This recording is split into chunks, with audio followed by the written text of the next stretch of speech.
Good morning, everyone. Today po ay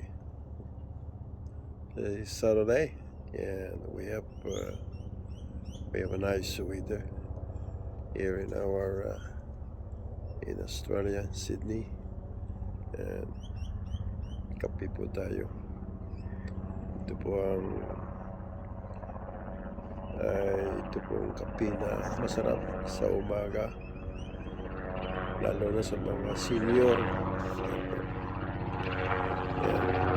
At bukas po dito ay Father's Day. So we are preparing again food because everyone are going to visit their dad, and also